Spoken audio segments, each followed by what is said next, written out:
Hello, I'm Doug Gibson. This is Joseph Gibson, and welcome to Plan9Crunch. Today we have the second chapter of Random B&C Movies Reviews. And what we're going to talk about today is a 1983, I guess, sort of independent production, Carnival Magic. This may be a bit of a stream of consciousness. I love this film. All right, it was lost for a long time. Carnival Magic was directed by Al Adamson. Now, cult fans know about Al Adamson. He made lots of horror films, sex films, action films in the late 70s. No, I'm sorry, late 60s and into the mid 70s. Al Adamson would take movies and he would have 2 or 3 movies and create a new movie out of it. The first one he had some success with was Horrors of the Blood Monsters, which originally was a Filipino black and white movie. So what Adamson did was get John Carradine and some other people to film some scenes, mix it together. He tinted the coloring and called it Spectrum X, I believe it was, or Spectra X, one of those two things. And he would do that with Blood of Ghastly Horror. He did a well-known film called Dracula versus Frankenstein. Who are the 2 horror icons in that film, Joe? You got Lon Chaney Jr. and J. Carroll Nash. Yes, Adamson would get the old guys in these movies.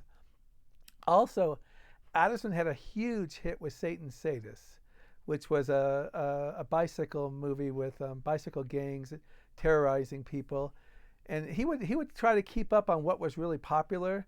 So that's sort of that happened in the whole Easy Rider era of films.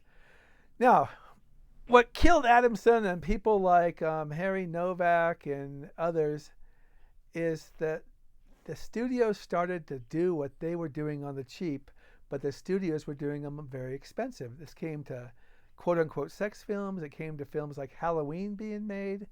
And so Adamson sort of faded out as the 70s ended. His penultimate film was called Carnival Magic, and he was strictly a director for hire on this. The producer was Elvin Feltner. And Carnival Magic, I just love this movie. It was made to be a kiddie movie about a chimp who can talk and also think like a human being. And it even got a G rating. But Carnival Magic is a has some pretty adult themes in it, particularly spousal abuse. And also this chimp who becomes the sensation at the carnival. There's a doctor who the actor was so bad, I think his voice was dubbed, but he wanted to take this chimp, this lovable chimp, and dissect it to death. Okay, so these were themes that really don't fit in with a kid movie. Let me give a brief little overview. So there's this carnival, and it's presumably it was filmed in South Carolina. Okay, and you got a guy named Stoney. He looks like the biggest loser in the world, and he's running the carnival, and it's not doing very well. And there's one guy who's sort of a draw, and he deals with tigers. He's kind of a sadistic dude. And so then he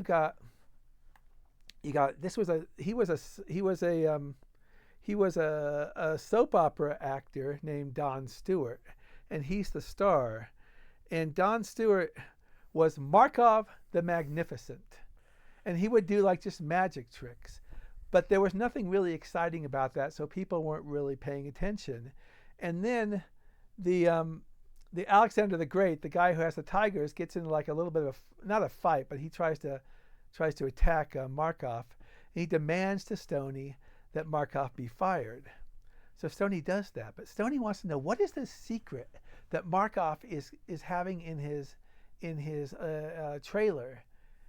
It turns out to be a chimp. And one day, Bud, whose name is also Ellen, Stoney's daughter, she discovers that Alex, the chimp, can talk.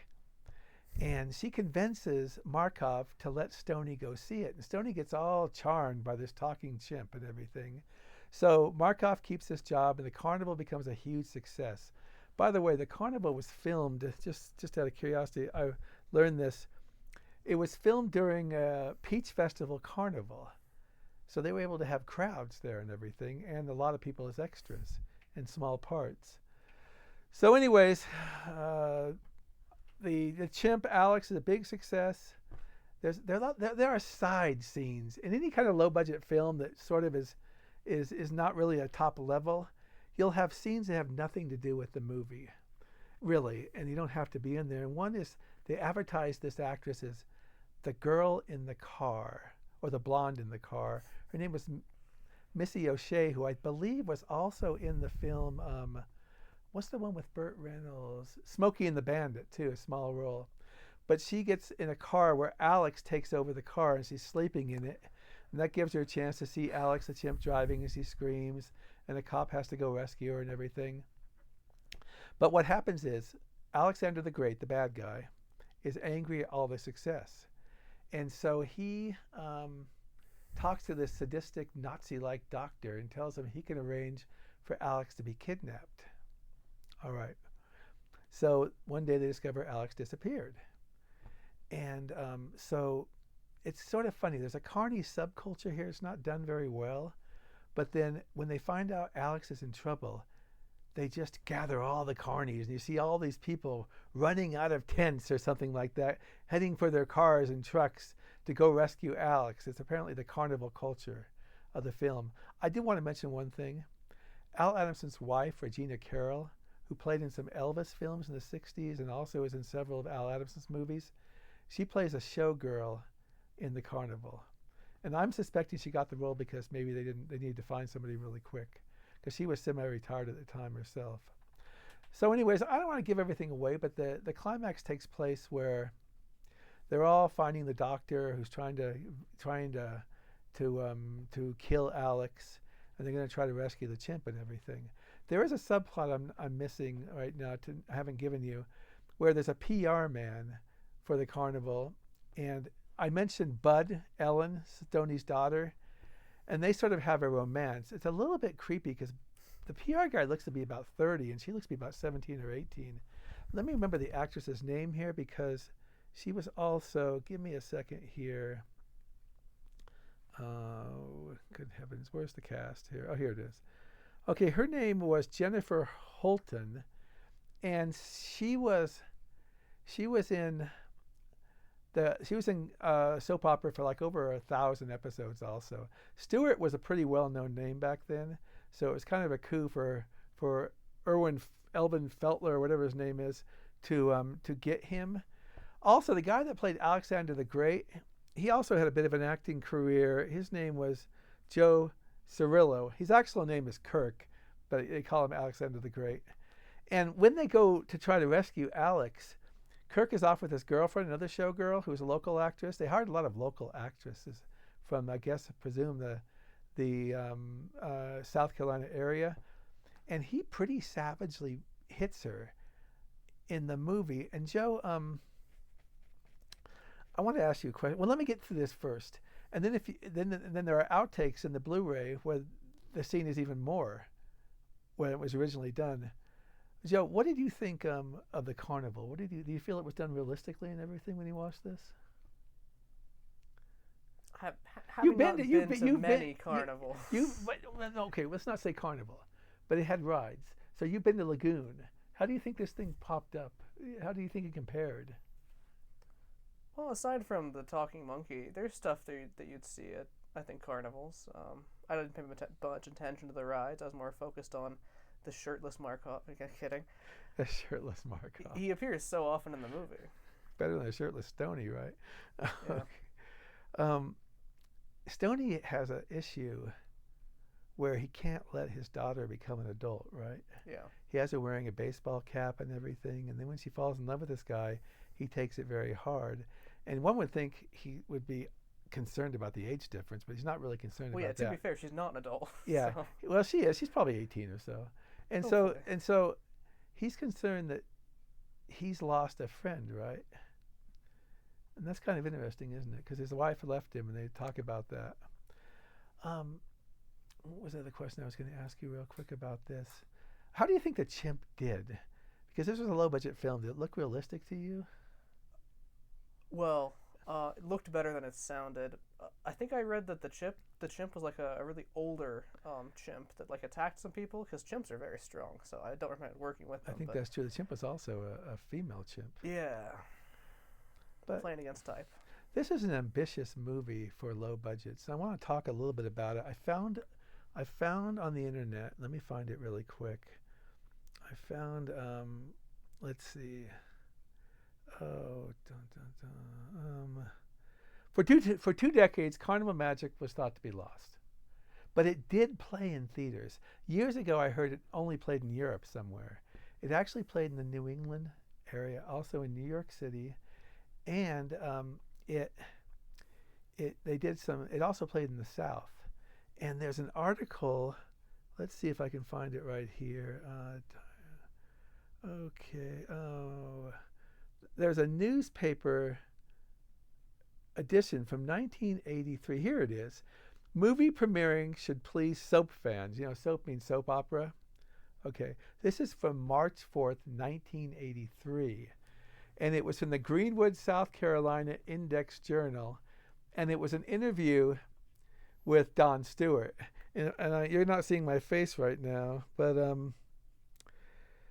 Stewart called it a great G-rated children's story, one what he sees as a new trend in kiddie box office. And he was saying that this would be a good follow-up to a movie like E.T., all right? Now, look, they always have those kind of hopes when a movie comes out. This film played in the South a little bit, went to the East Coast. I don't think it ever went to Southern California. It maybe it gone to Europe, and then it just closed. And they say it was lost, and I'm not sure it was really lost. It was probably in somebody's warehouse or basement or something like that. And when they finally found it, the way I discovered this movie is I used to live and die for TCM Underground, which Paramount killed, by the way, which was ridiculous. All right, so one night I said this movie's called Carnival Magic, and it's directed by Al Adamson. And I had a book on the films of Al Adamson, and that was there. But I watched it, and yeah, it's not great, but it's a cult film. It's so bizarre, I don't think anybody else could make it this way. So you could actually kind of enjoy this movie, and I've now seen it probably 25 times. And there was some poignance. Regina Carroll died of cancer eventually, probably sometime. It may have been it was in the early 90s or something. And one of her last wishes was she wanted to see Carnival Magic. She never had, and they couldn't locate a copy for her. So I think you should watch Carnival Magic. It's worth it. Mystery Science Theater also spoofed it on the first season of their Netflix reboot. And I ended up buying it so I can watch it anytime I want to. Also, a Blu-ray came out about that time, and this Mr. Feltner guy, he was an interesting interview on that Blu-ray. And also he does a commentary of the film also. He seems to be a little overly optimistic at how successful it was. But, that's probably pride of ownership or something, Joe, do you think? Like that. A final word about Al Adamson, this is kind of sad, is I think I mentioned this was his penultimate film. He made one more documentary, I think, and then he retired. He probably had enough money to retire. And he hired a handyman to help him in his house. And this, I believe, was in the Indio area of California.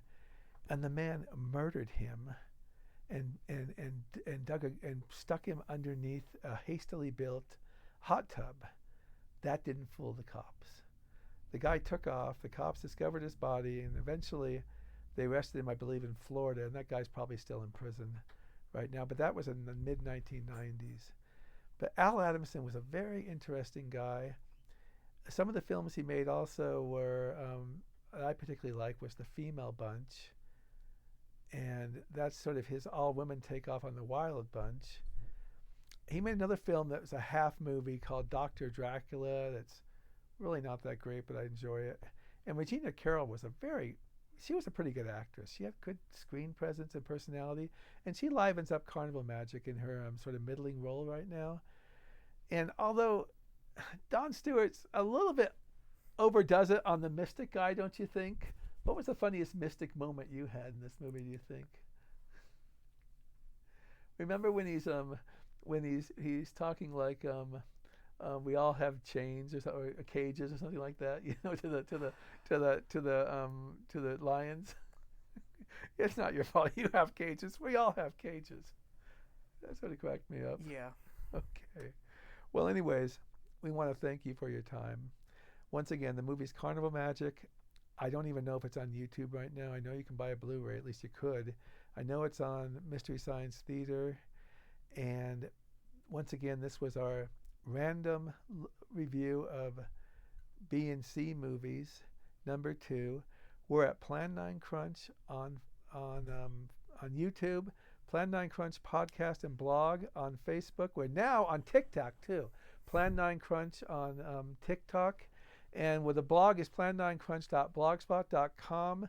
We do hope to have a website. It's just going to say Plan9Crunch.